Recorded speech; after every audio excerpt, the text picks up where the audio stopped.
So hello, this is a slightly bit more somber.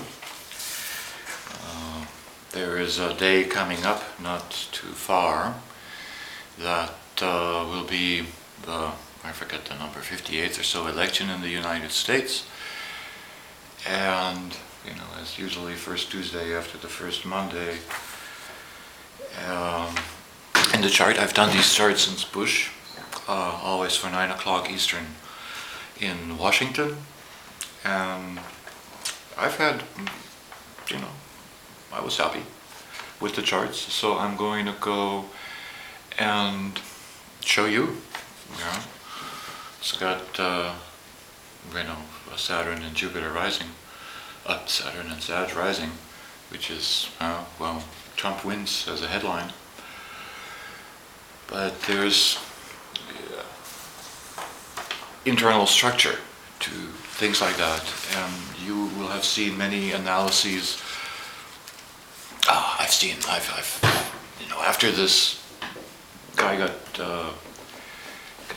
killed with the robot, I was just looking around, and I've seen many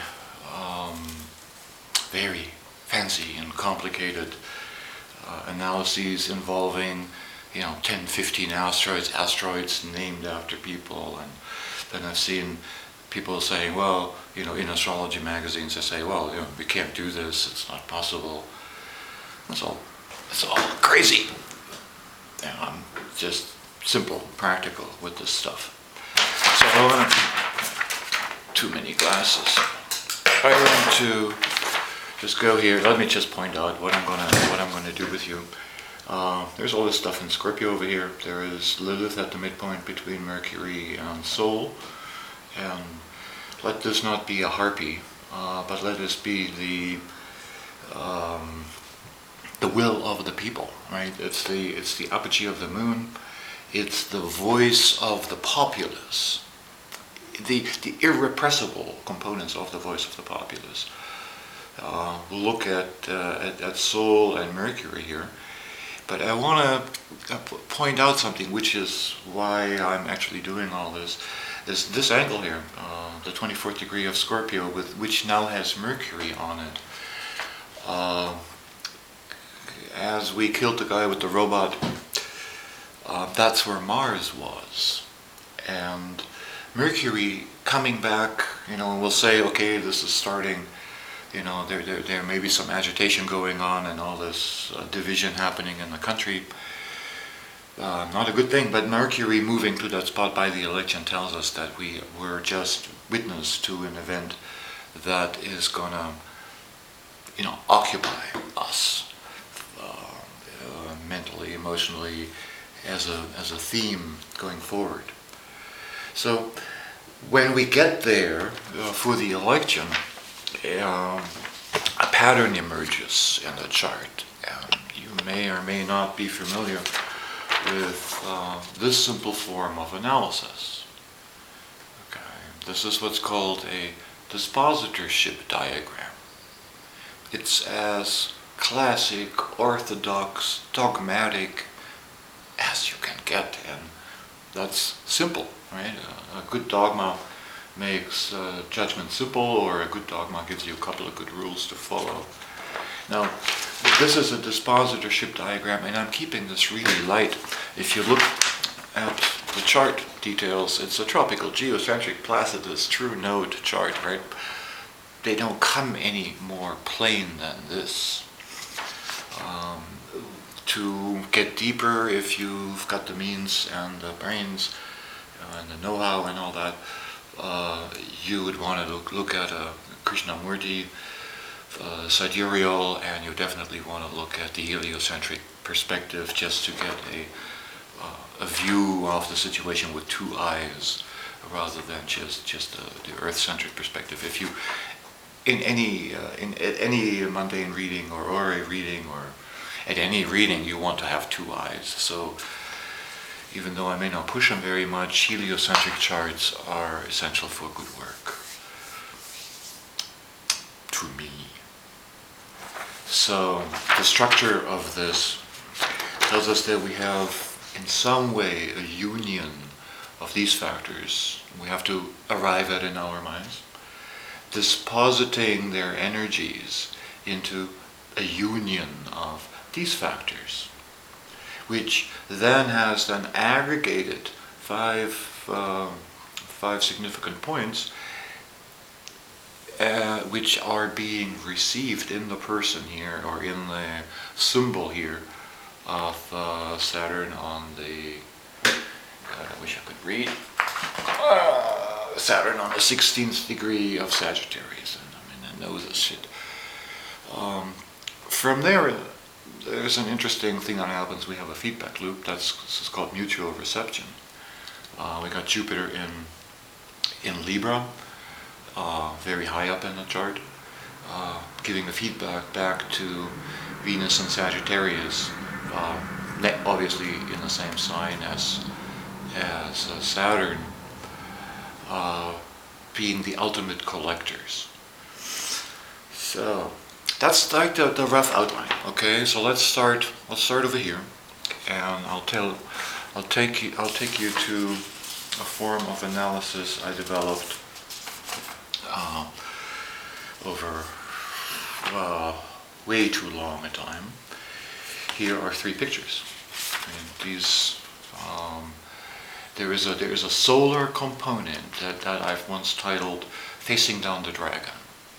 Right. So now there's at the heart of the day, I have some notes, a deep sense of purpose and connection to time and place. So we could expect a good turnout. Serious, passionate, imaginative, secure in the rightness of approach of the mysteries, to the mysteries. Right? It's about responsibility, appreciation, and faith. So there is a hooded figure facing down the dragon that is dominating the world. Yeah. How much more do you need to see? Well, here's the good guy and the not so personable identification with an abstract force ruling literally, the stars and the sun and the moon. And we're looking at this scene as this being a country. You could say this is if you go make it really simple and say establishment and the people on an individual level making significant choices to face down some kind of dragon. There is so there would be a confrontative, revelatory thing happening where there is a lot to be gained. Okay. On the other side of Lilith, we have the degree of the shooter, quote unquote, the soldier who, after all these black guys got killed, probably had a little breakdown and started shooting live ammo at policemen. For the party crasher, right? Not so sure. We're looking at this guy. Some are listening, some are just walking away, others are talking about him. Maybe these are like happy to see him or something. 10 years ago I didn't write any notes. But the party crasher as here a deacon of attainment. So somebody attained a certain degree of prominence here. Now, these are absolute positions of the zodiac, and this would be as solar, and this would be here the Mercury, first the Mars, right? We have this, wow, now we're killing people with robots thing, and then we have later on in the Elysian, we have Mercury, the thief and the Buddha, attaining a prominence. So there's where I'm saying there's got to be, we were just looking and experienced the source of a theme here. So if we're going to fuse these two and just say symbolically, this is more or less the midpoint, right? 17 plus 24 divided by 2, it's more or less 20. Where, and it's better and more helpful to look at the image before and image after. These are drawn, by the way, after me researching for obsessing about these things for some 20 years with the help of a then 19-year-old friend of mine 10 years ago.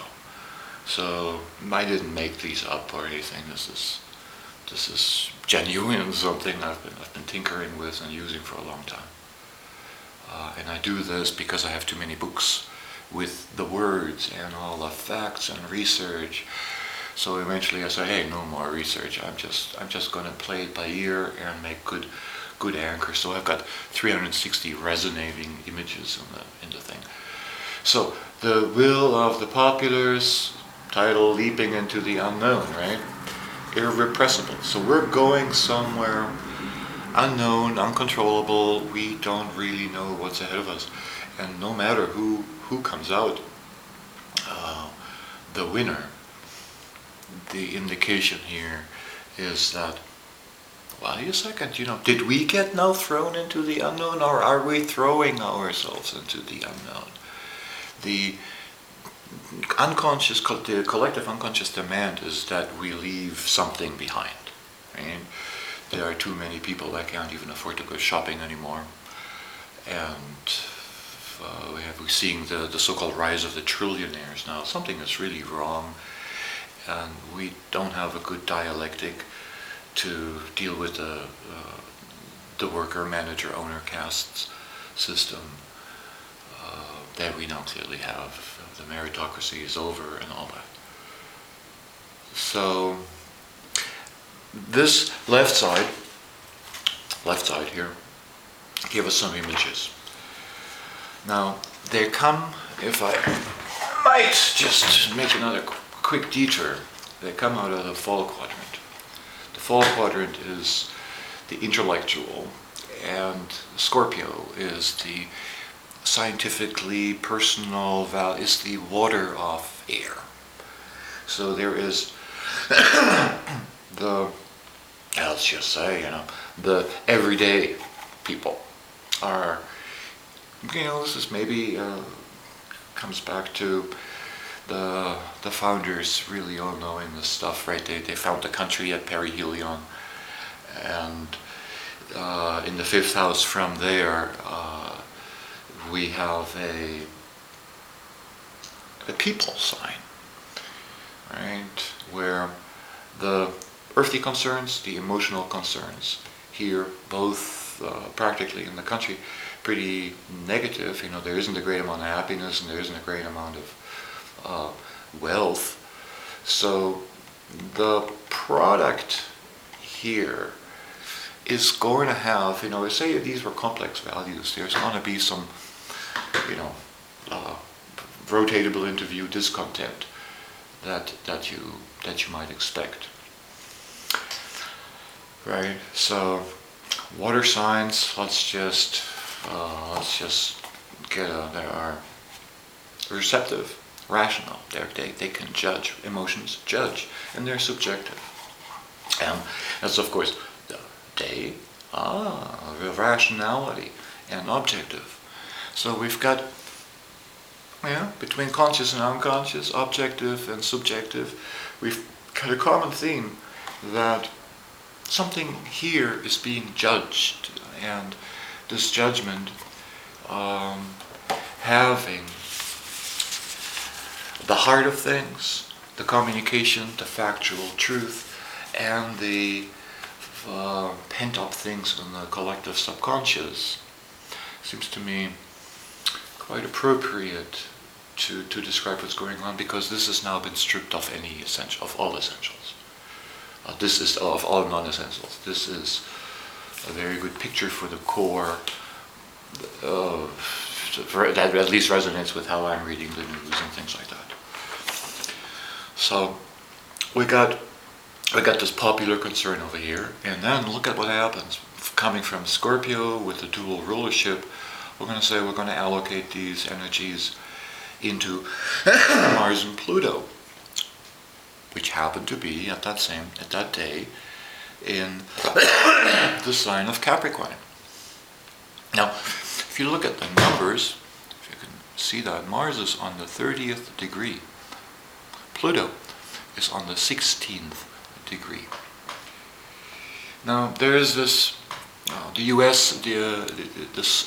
U.S.'s soul, the son of the founding, has been and is under attack, if you will, is being transformed by the interactions. This is an aspect to the natal chart of the U.S. that, from the mushy, people-oriented, connected sign where we settle and build homes and take care of neighbors and find happiness and everybody being well fed and happy around us, we come into the cathedral building sign where the power of the oligarchy, the gates of hell, the rulers from the Orth cloud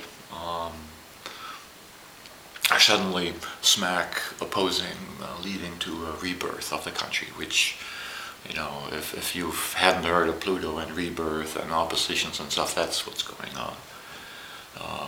The U.S. is going to come out better, regardless of the particular facts. Since people usually wait until it's too late to make changes, that may be the pattern. The pattern, it might be a little more fun in games. It might make a more lasting impression. So we're going to look at these influences, which will then inform Saturn of the next steps. So the Capricornian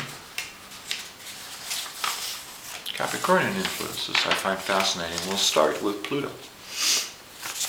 And there's out of all the madness that Pluto looked at of all the madness that might happen in an absolute framework, the patterns active on the absolute place where we find Pluto on the election, plus minus, is the 16th degree of Capricorn, which says passing of truth and the education of the acolyte.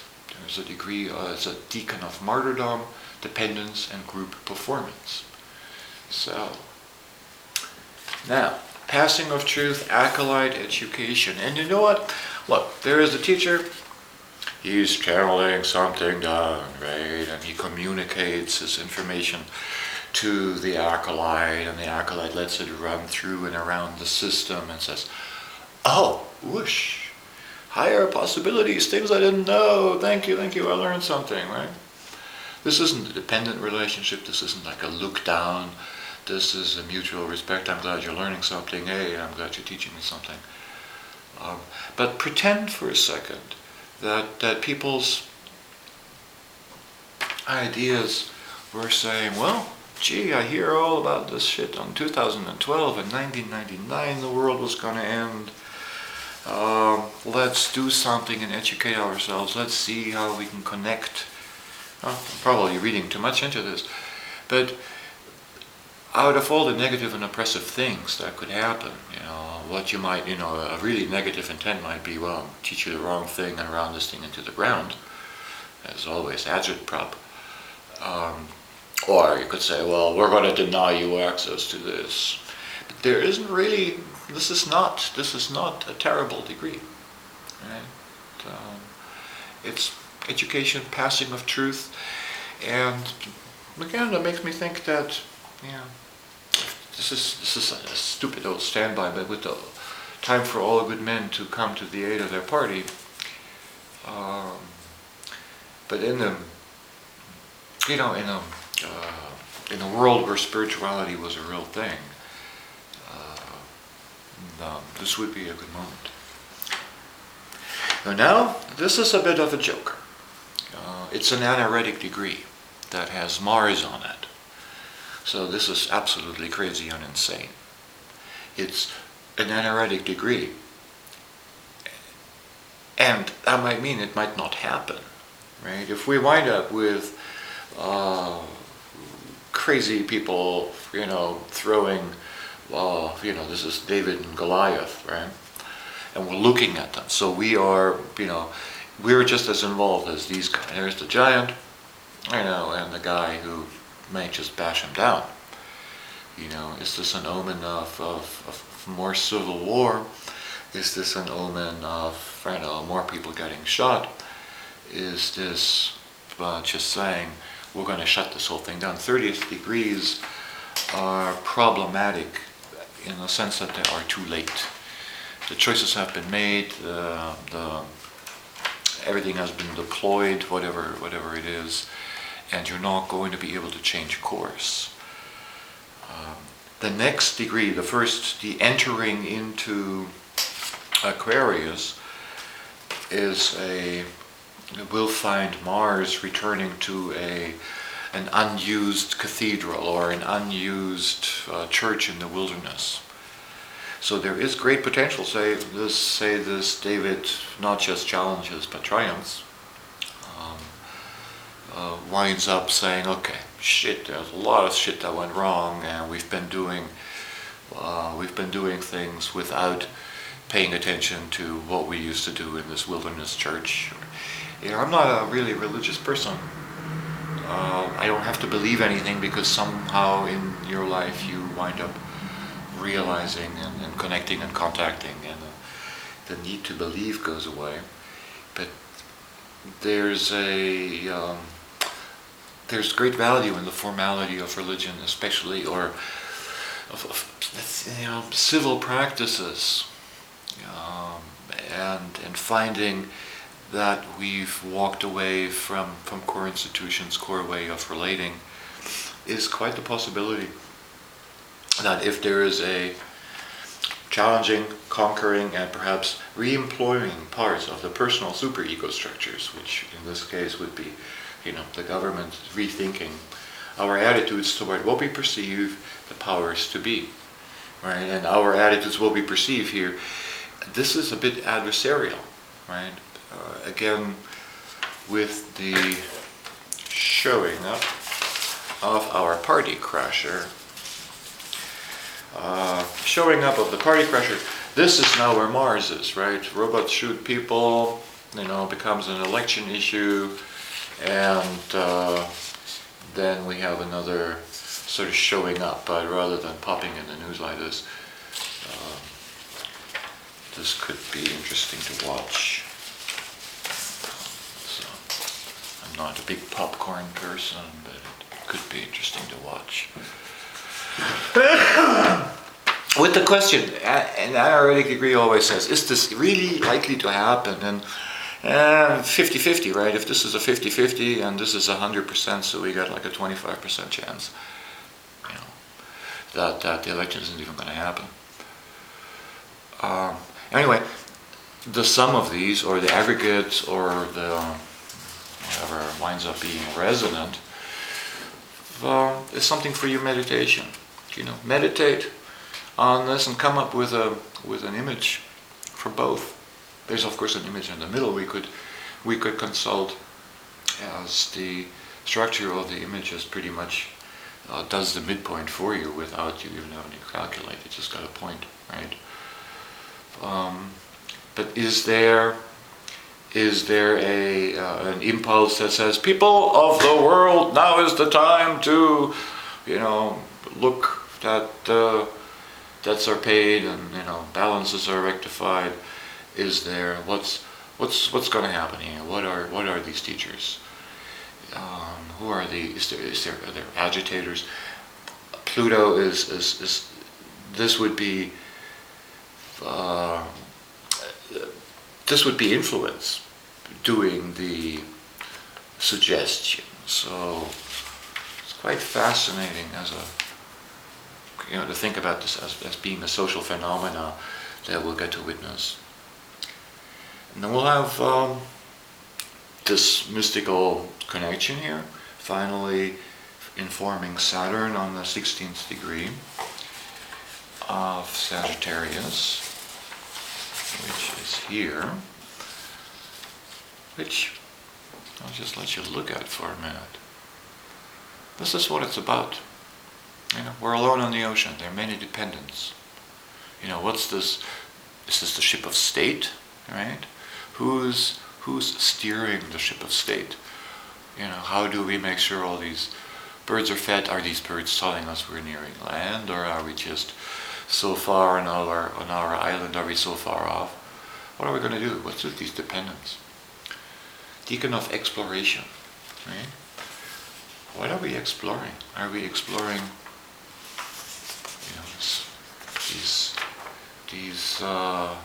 this puzzle here? This puzzle here? Realizing that man is not an island, but completely dependent on the ocean of humanity. Realizing your deepest social motivations without having to do like them. Well, without having to like them. Realizing your motivations without having to like them. I touch on that when I speak about Lilith or things like that, but that's the mirror of the horoscope teaches you to accept stuff you wouldn't ordinarily like about yourself. Making time for mutuality, privacy, without forgetting about the world. Living in relationship, contentment. Well, did I mention, Trump looks like Saturn and Sag, right? What's he saying? Isn't he saying stuff like, respect your, making time for mutuality, privacy without forgetting about the world. Privacy without forgetting about the world. He's like all about, let's step a little bit. Let's step back a little bit from globalism, right? Living in relationship, maybe with Russia, saying, NATO, what are you doing? Contentment, as in his slogans. I don't know that that Trump's out in the deep sea somewhere, and these are his money-grubbing entourage, like you'd have with other billionaires. If you get this with another billionaire, there is the money-grubbing entourage. But we're talking election of a country, and these are all disenfranchised people, right? They're circling the boat. Shadow stats telling us that we've got the 24-ish% unemployment rate, or in truth, for way too long, and other numbers where you look, it's just been a disaster since people abandoned the good of the country. So deacon of exploration, and the dependence and the leadership of these dependents, and of course bringing to safe harbor and steering, and not killing people with robots would be cool there. Okay, I'm really bothered by this robot thing, but good thing I'm not political, so okay. Our leader of the dependents on the good ship of state, what's going on? How is this now actually perceived? Because all of this energy is going to, want to wind up circulating back here. And let's take a look at what we got here. 13 Libra. There is somebody blowing smoke in your face. Yeah? See the heavy poker game, and the guy who comes to check, what's going on here? Is this legal? Is this illegal?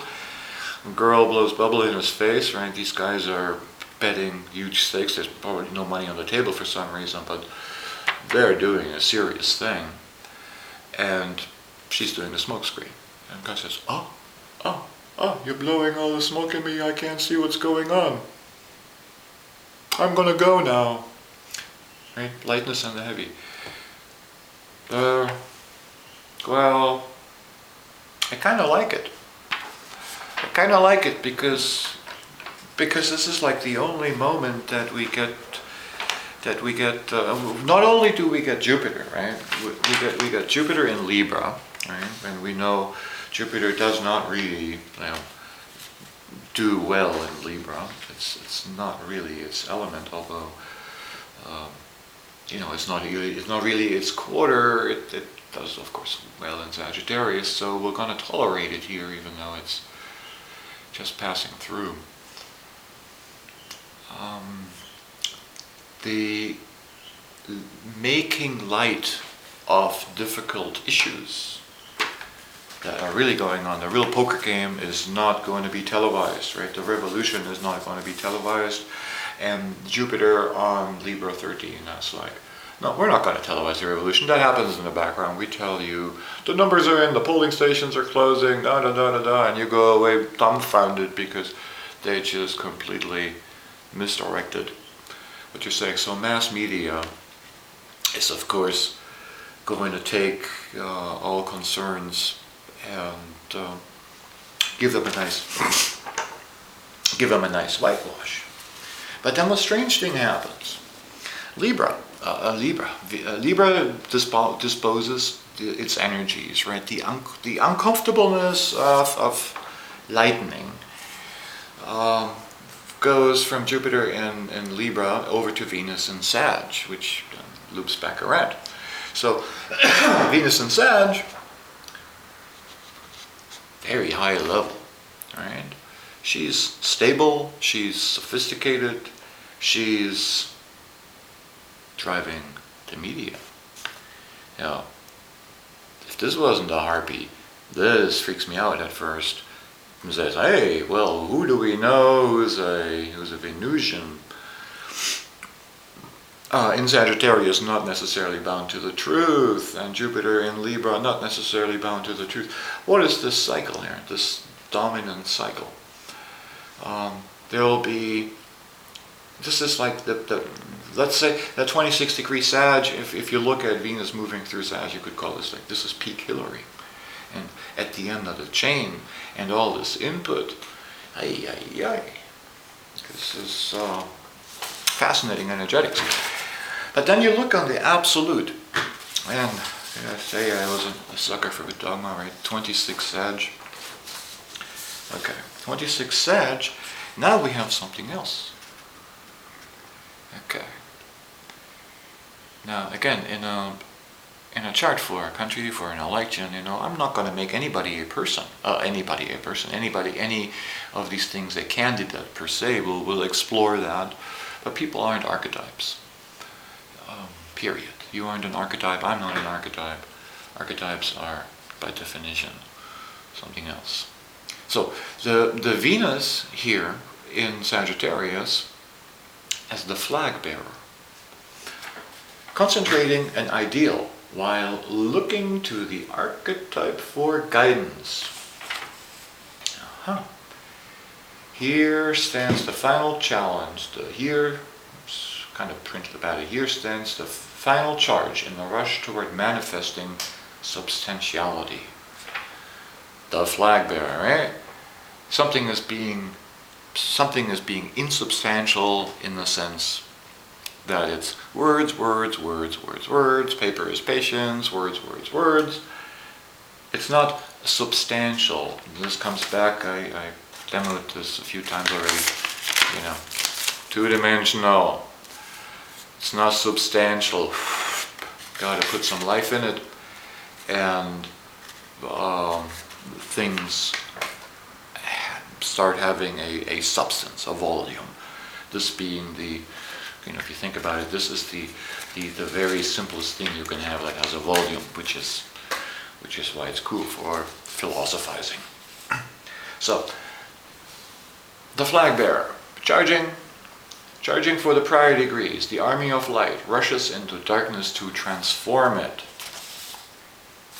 The army of light rushes into darkness to transform it. What a great slogan. So we made something light and bearable, then we put a nice spin on it, and we can put whatever we want on the flag, right? But we're rallying, there is a rally cry going on the small social level, on the big publicity level, going back and forth. This is it's going to be a very prominent feature that there is a tendency to say, well, there is a revolution happening here. But we live in 2016. We know that this, some people say the country died on the 5th. There's a revolution revolutionary energies in this, with a 25% chance of it getting preempted. First glance, Trump wins. Second glance, I don't really want to know, because on the 9 a.m. chart, this is a little early to make a hard judgment. I don't want to make another. I don't want to get too technical. It's none of my business. The moon's a bit late, but then, even though the moon's a bit late in Aquarius, so we know we got like doctrine. That tells us, we got all this hogwash. Neptune by the south node isn't going to make anybody. It's just going to lie about the problems and steer us up here and how great we're going to be. I'm going to ignore, as you saw in my little walkthrough flowchart, I ignored all the other points because they have nothing to do with the initial chain. So we could look at the moon, Neptune, nodes, Chiron, Uranus, Vertex, North Node, and I'm missing somebody, aren't I? Yeah, no, I'm not. I didn't put on any asteroids either. So on the simple chart, on the simple solar chart in the mundane setting, this was it, and we're not going to open up secondary chains. And